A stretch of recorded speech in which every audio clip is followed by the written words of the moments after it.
The show is here. Yo, our mission is clear. It's time to change healthcare. Have no fear. Today is the day. This is the hour. Together, you know we've got the power. Drop the silos. We're all the same team. Patients, docs, nurses, tech, and marketing. How can anyone be satisfied with the way things have always been? Yeah, we've tried. So join us now. Join the revolution. Digital health is the evolution. Status quo, more like status no. Yeah, this is the healthcare rap. Y'all come on, let's go. New choices, new platforms, new care models. In the healthcare of tomorrow, consumers win. But who will design it? What will it look like? And how long will it take? We're here to answer those questions with some provocative thinking about how to create the healthcare that people actually want. Ready to roll up your sleeves, look at the world a little differently, and explore the frontiers of consumer health together? Join us. This is the Healthcare Wrap. Welcome back. I'm Jared Johnson, ready to share some more provocative thinking about building the healthcare of tomorrow. If you're just now joining us, we hope you'll follow us and check out our previous episodes, all 200 of them. We're in Season 7, where we're writing the consumer health playbook and answering the questions: who will design it? What will it look like? And how long will it take? Let us know what you think about this episode and what topics you're dying to hear about in future episodes by reaching out on LinkedIn or Twitter at Healthcare Wrap. So here's what's going to go down today. We have the flavor of the week about Aaron Martin's return to Amazon after 8 years leading Providence's digital health group. Many digital innovators that health systems need are going to leave. So how do we attract and retain digital talent? I'll talk about that. Then Logan Bryer from Henry Ford Health is in the house to share some provocative thinking about career planning for young professionals in the healthcare innovation space. This is the third in a 3-part series for early career professionals, those with a few years of experience who are looking at what's ahead. Logan shares his journey as an early career professional, what excites him about the fields of healthcare and technology, what he sees as the biggest challenges in these fields, and what he would tell his younger self if he was back at the beginning of his own career journey. It's time to dive right in. Are you ready? Let's go.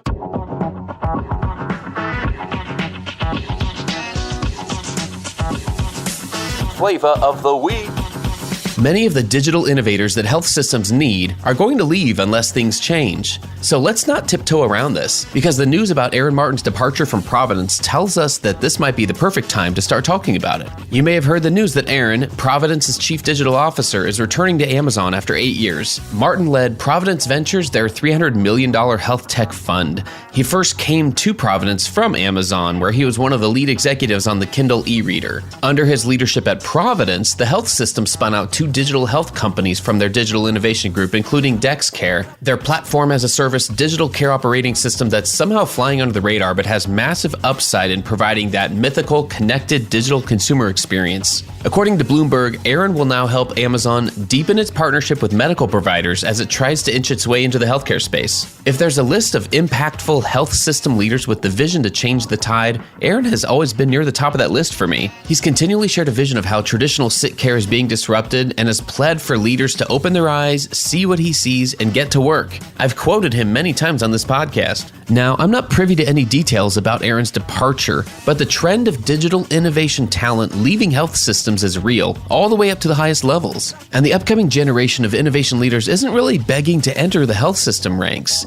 They hear about digital health startups, consumer brands entering the space, and yes, even consulting, all opportunities that appear to have the impact and the compensation they're looking for. Health systems don't typically appear near the top of that list for them. Now, the mission component of working for a health system is important, but it's rarely enough to retain digital innovation talent long term, and above the usual costs of turnover, there seems to be an especially precipitous drop-off when digital talent leaves, because they frequently champion long-term projects that can take time to bear fruit. So when the evangelist leaves, those projects frequently get shelved.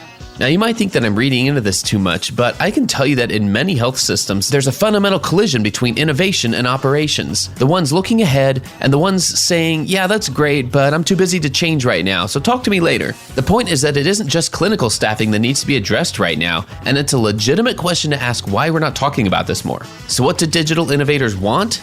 They want to move faster. They came to your organization to move fast and make a difference. And that's frequently at odds with the bureaucratic, provider-centric nature of health system org structures. Tell me I'm wrong. Innovators also want you to have their backs as they challenge that bureaucracy and inertia that's kept you where you're at. That's why you hired them in the first place, to challenge the status quo. It's a messy business. Sometimes it gets bloody. They need you to have their backs. What can you as leaders do to keep them? You can prioritize operationalizing what they're trying to do. You can be their advocate when operations and clinical leaders tell you that they don't have time to change. And you can lead out in making innovation part of the culture for everyone, instead of it being something that just one team does in a lab. It's time to open an honest, ongoing conversation about attracting and retaining digital innovation talent at all levels in hospitals and health systems. That's another way that we'll build the healthcare of tomorrow. And that's the flavor of the week.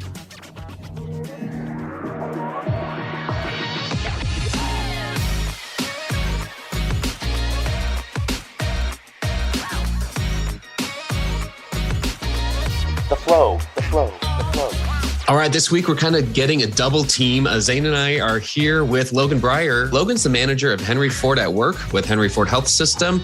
And Logan's going to share some provocative thinking about career paths and career planning. We're going to really dig into how he sees the world and opportunities that are here in this field. I think all three of us would agree that there is a lot going on and a lot of opportunity. Now, the question is, how do we find that and how do we do it? So first and foremost, Logan, welcome to the Healthcare Wrap. Thanks so much, Jared. Happy to be here. Zane, what do you think? Where should we get going? I know the two of you know each other, but my main question, and then I'll totally turn it over to you guys. Logan, I'm going to channel the Prof G podcast. He always starts every podcast asking, where does this podcast find you? Where are you talking to us from? Yeah, I'm based in Detroit, Michigan. I'm originally from Toledo, Ohio, and have recently moved up for my new role here at Henry Ford. That's awesome. So I need to confess, you're right. So Logan and I are friends. So I do know a lot of the answers he's going to give. So this will be funny, and I'll hold him to it if he gives the wrong answer or not the full picture.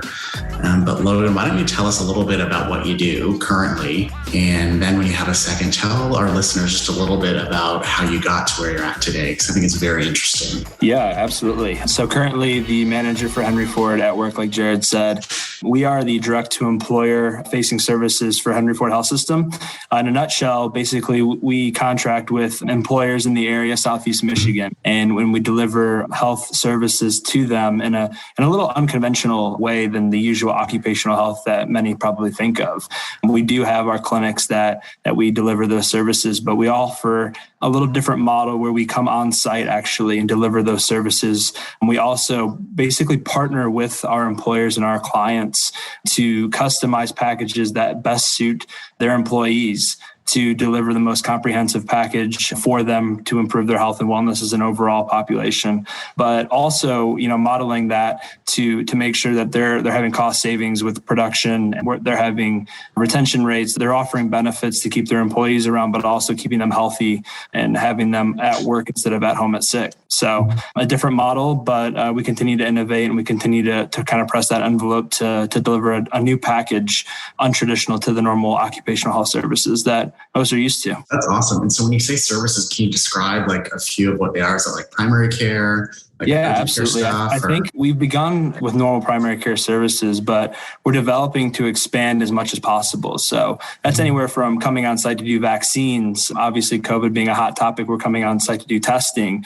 We also embed ourselves actually in these organizations in setting up on-site clinics. So we have a nurse on site to develop health programs, to do triaging at point of care, to understand, what level of service do these employees actually need at the time of maybe getting hurt at work or coming in and not feeling well. And it cuts down on those unnecessary health visits for those employees. So instead of sending them to an ER that obviously are expensive to the employee and the employer, we can assess and triage those patients right on site and get them the point of care that they need right away.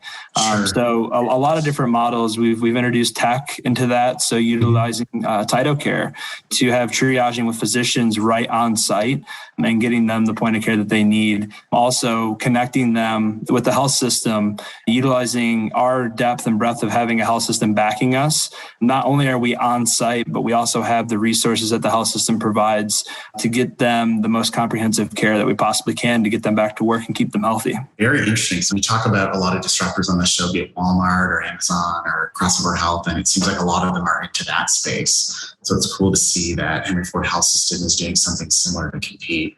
Could you tell us a little bit more? You talked a little bit about the business model. Are you guys like charging insurances, or is how does the payment work? Is it something the employer covers? Untraditionally, we're not charging insurance. We're direct to employer contracting. So we set up these contracts and they're negotiated with the employer themselves. We negotiate those prices for services. And really we like to consider ourselves having menu items and customizing that package with our menu items that are offered to fit them the best. So we're not a one size fit all. We really have them have discussions and understand, what they want out of our services. And then we can package that and charge them a price for those packages. That's very cool. And so if I'm understanding it right, then the employee at the point of care isn't paying. It's basically a benefit covered by the employer. Right, exactly. It's a different model in the fact that typically, you have your employee has health insurance, and then also the employer is covering their employees. At this point, it's almost like an investment in my mind to the overall health and wellness to manage the overall expense for healthcare for their employees. So it ends up being a cost savings for the employer. And it's also a much more convenient model for the employee to have access to healthcare at their most area that they spend the most time at, which is at work typically. Sure. Very interesting model. So question for you, most, younger careerists or, folks that are starting into healthcare, usually I have found are chasing like hospital CEO roles. Mm-hmm. So I'd love to hear the story on how it is you found yourself in the direct employer space. I think the best way to start is probably telling you a little bit about my background. Please. I grew up a fourth generation family owned construction company. So my childhood was naturally introduced to business without me even realizing it. None of my family went to college. I'm a first generation college grad, which is exciting. I had an opportunity to go a different path. And while I was there, I had just a natural skill set from being introduced to business my entire life. I ended up finding my way into healthcare through some trial and error and understanding what I really wanted out of my own personal life.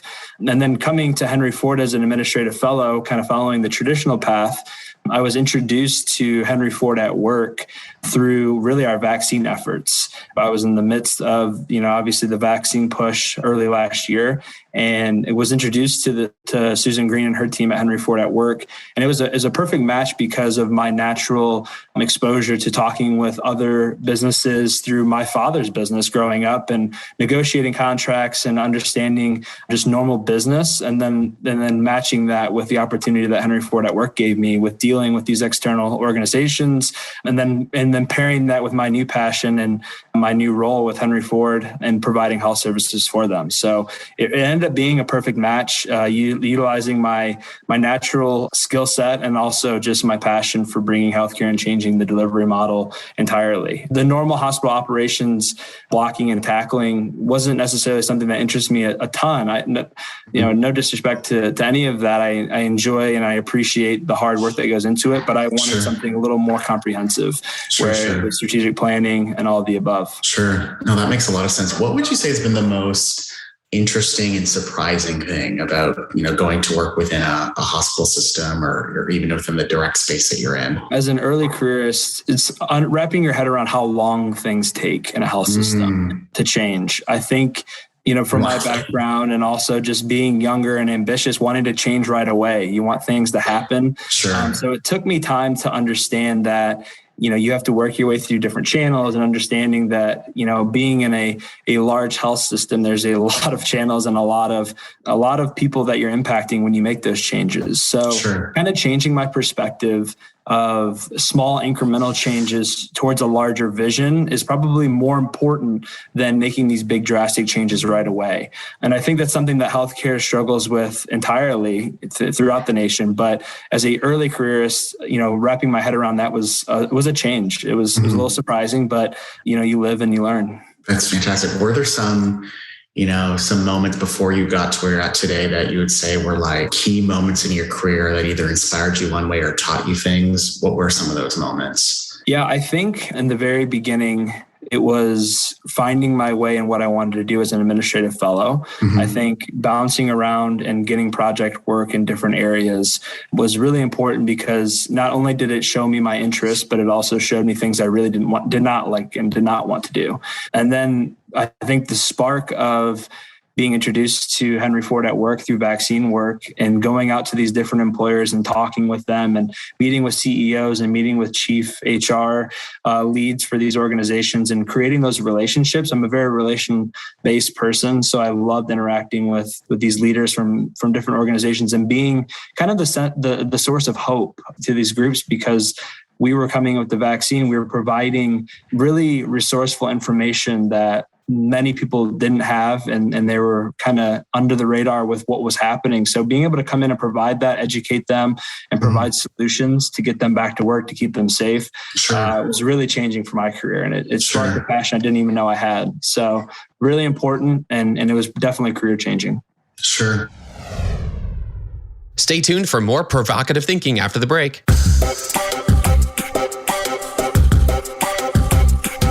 Healthcare marketers juggling lots to do. Gotta keep patients healthy. Coming back to you, knowing which words will lead more patients to act is not an easy feat. As a matter of fact, competition heating up, new players on the rise. Persado has the right words already optimized. Just plug in the content, turn it on, and your campaign blues will soon be gone. Persado provides healthcare organizations with pre-developed, pre-optimized marketing messaging focused on improving health goals and business objectives. Persado's journey-based content uses the right words proven to drive conversions among the customers that matter most. Visit persado.com to learn more. That's Persado, Persado.com.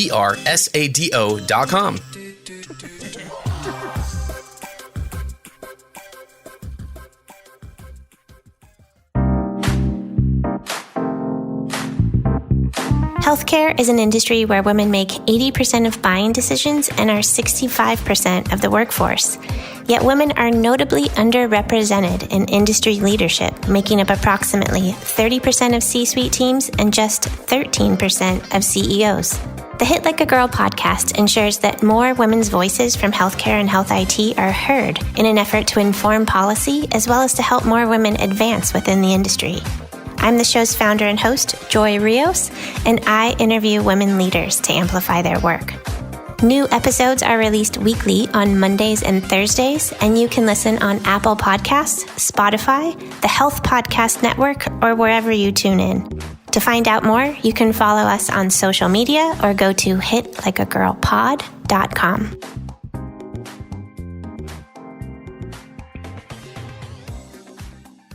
Okay, back to the flow. So when you think about some of the clients you're working with, the big employers, big and small, what are some of the needs that you see them bringing to the table that they're asking you to solve? And I guess what I'm ultimately getting at is like a technology question. Like what is the future of this space based on the needs that you're seeing? What's coming I think the understanding of their population as a whole is super important, because some of these larger employers, they have so many employees, it's hard to get a grasp on the overall health and wellness of their population. And so, bringing on tech and being able to do full biological scans on the population and understanding their overall health, and then being able to provide that with a quick and easy viewpoint is super important for them to understand. And then also providing them access, providing them easy on-demand access for them to get the care when they need it and right away so that they can get back to work and get healthy. For example, we've created an orthopedics on-demand program that we can get folks that are injured that need an orthopedics consultation right away. So instead of trying to schedule an appointment for 2 weeks out, we're getting them in within 24 hours. And so they're getting the consultation, they're either getting the treatment that they need or they're getting scheduled for a surgery that they need right away instead of having to wait and go through the normal process. I think that's what they want. I think that's where the world's going. I think consumerism is driving change and it's driving the way we deliver care. And so we're going to have to adapt. And I think tech helps us and enables us to do that. But I think that there's a balance between how much we push and how much that we have to utilize it to our advantage. So I'm excited to see where it takes us, but I think it's the future. My mind is sort of spinning as you're speaking, because on the show, we often talk about, the patient as the ultimate end consumer. And I realize now that sometimes we forget the employer. Like we always talk about the payer being the insurance company, but forgetting that it's really, in most cases, those that are under commercial insurance, it's the employer intending to their needs. Right. And so very, very interesting. Do you feel like this space is like a growth space for the industry? Is it growing, shrinking? I think that the change in healthcare for the future is with these relationships for employers, because to your exact point, at the end, they're the ones that are paying, right? And so they want to control that, and they want to manage their costs as efficiently as possible. So you talk about the disruptors that are coming into the space, right? So Amazon, you have your Rite Aids and CVS's and et cetera. They deliver these consumerist, point of care options. But I think where we differ and where we can help grow is really embedding ourselves with these organizations and clients, where the relationship becomes so strong that we're meeting their demands before they even know they need them. We're showing them what they need before they need it. And so they're staying ahead of that curve and managing the costs way more efficiently than they would be by reacting to what they need. So I think they're recognizing that. I think employers are recognizing this opportunity. And I think that we're able to show them the benefit and the value that we can bring to their organization. So I think that the future is going to be developing these relationships even further. And as we use in our personal experience, the backing of our health system to give them resources beyond just what we can provide, but at a very efficient and a very connected and comprehensive manner, that's going to bring tremendous value in the long run. Sure.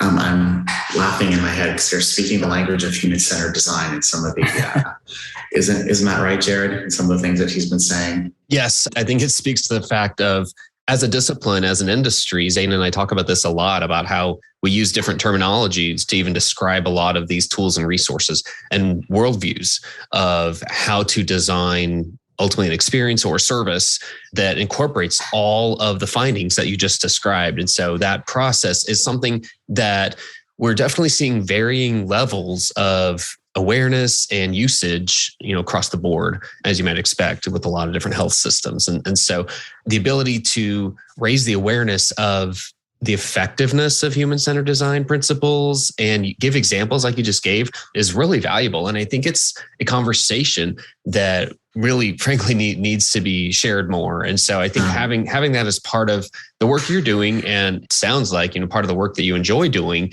is really, really fun for us to hear. Awesome. I also like to comment around like doing things within the context of relationship as opposed to like transaction. As I reflect on some of the most innovative projects I've ever been a part of, as I think about it, it's all been within like true relationship, where there's freedom to like share and try and test and maybe not have the right answer right away, but eventually you get there. So I think that's also something I'm taking away from this conversation. There's an extreme level of trust that has to be built for some of these ideas to be successful. I think I spoke to it earlier, but there's small incremental changes that have to happen for this overall vision, right? And there's a lot of resources being invested into that process. There's time, there's actual financial resources, there's human capital. And so all of this investment into the overall bigger picture, these small incremental changes have to take place first. And so that level of trust that maybe we're not moving mountains in a day, but in a month that we're seeing these impacts, or the next year to the bottom line for their organizations and cost savings, there's that level of trust that has to be built. And there's relationships that drive that, and just understanding the work that's been done and the success that we've had, and trusting that we can replicate that and scale that to their organization. It's really important. And it's probably my favorite part of the work that we do, is creating those relationships and building that trust within the organization.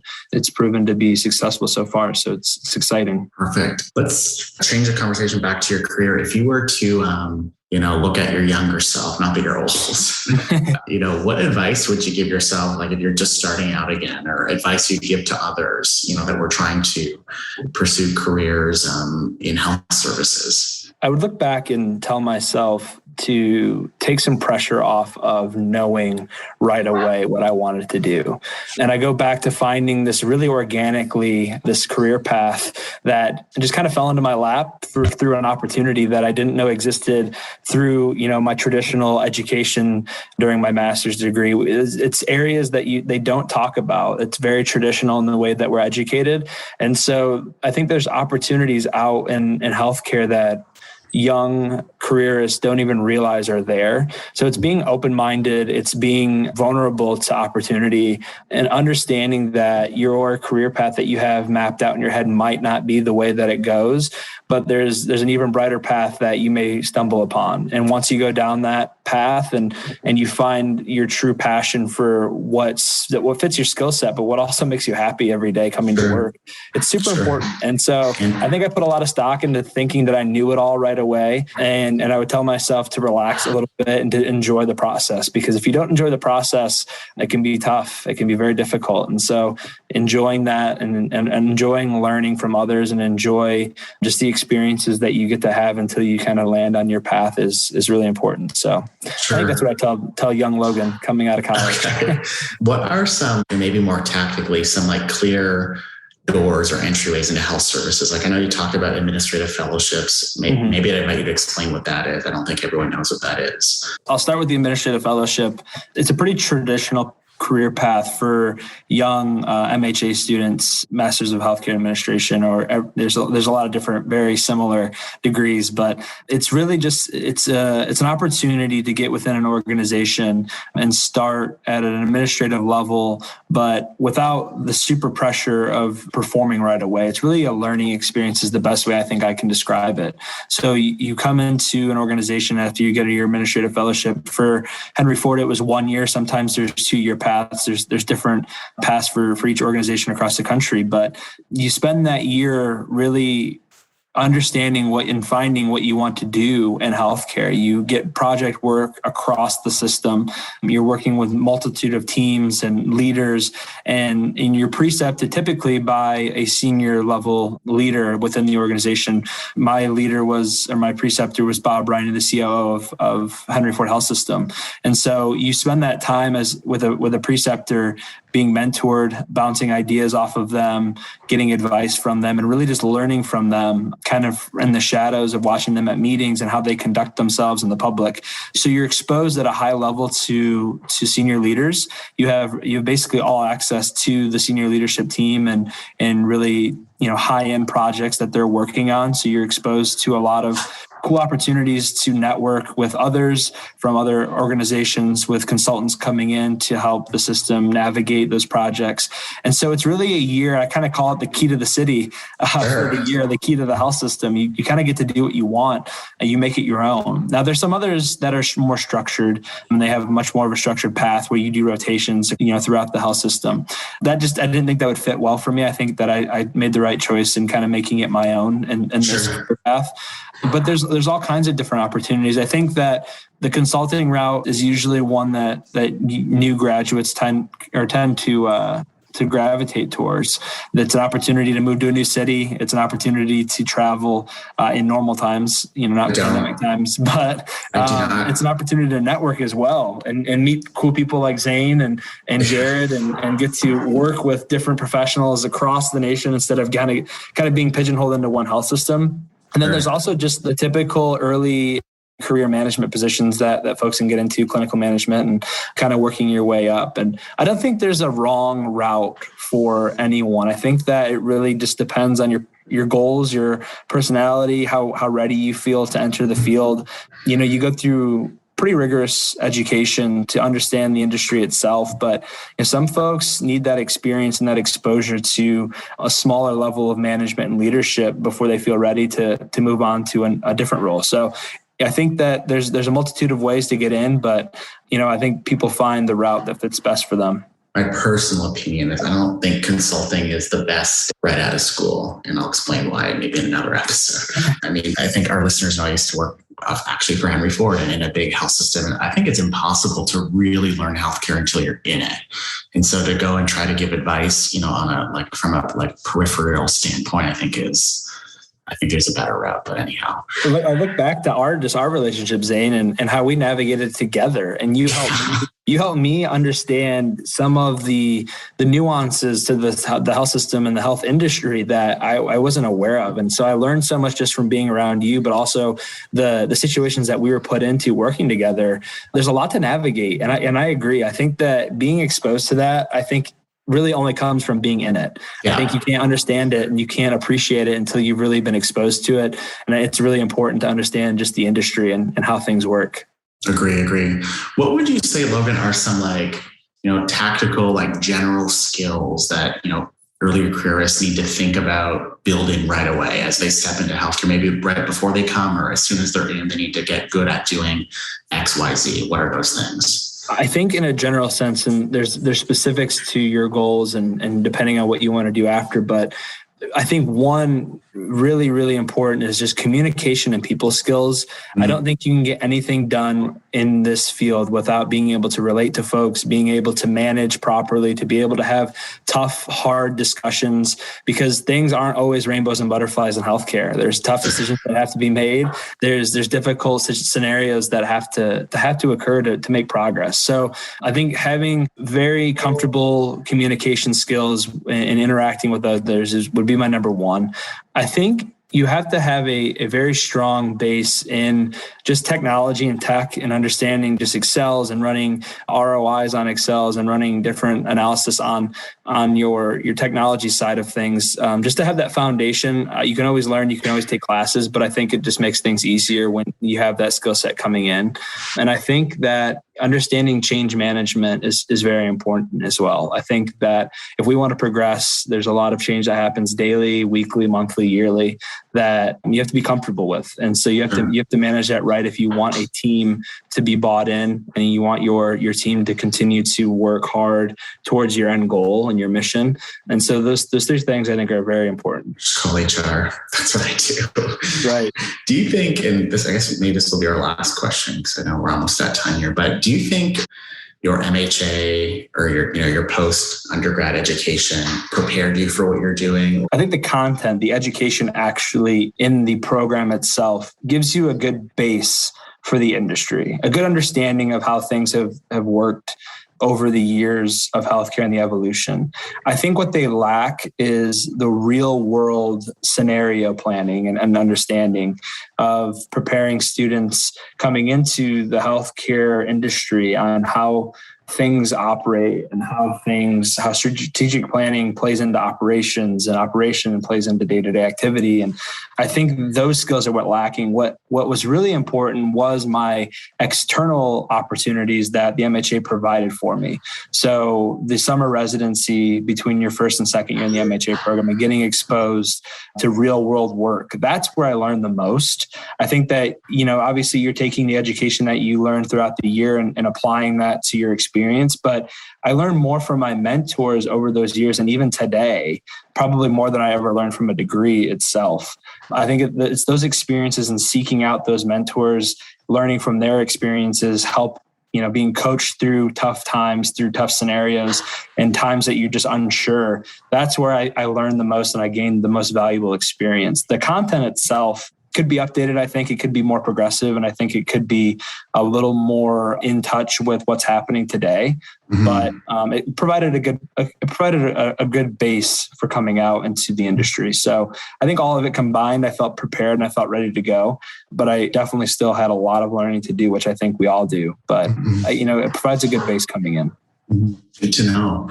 Well, this has been a lovely conversation. Is there anything else you wanted to share with our audience? I'm super happy for the opportunity. Thanks for having me. I think this conversation is great. It's always exciting. And until next time, I'm happy to join. All right. We'll definitely have to check in to see where you end up in a year and, see how the employers you work with are doing and, what new insights you can bring to our listeners. Look forward to it. Thanks. Thank you so much. Yep. Have a good one. Hey, thanks again for listening. We hope you found some value in this conversation. And if you did, do us a favor and follow us using your favorite podcast app, then tell your friends and colleagues about us. If you like what you heard, please spread the word. Healthcare App is a member of the Shift.Health Content Network. If you enjoyed this podcast, you're going to love the other shows in the Shift.Health Content Network. Go check out the latest show. In fact, it's called Hello Healthcare, hosted by Chris Hemphill. It's focused on people who are moving healthcare forward, how healthcare strategy relates to data and AI, and what you can do to create or demand a better future. Subscribe on your favorite podcasting platform or at Shift.Health, where all 35 podcasts and video series are free and available on demand. Until next time, keep marketing forward. Thanks, and that's a wrap.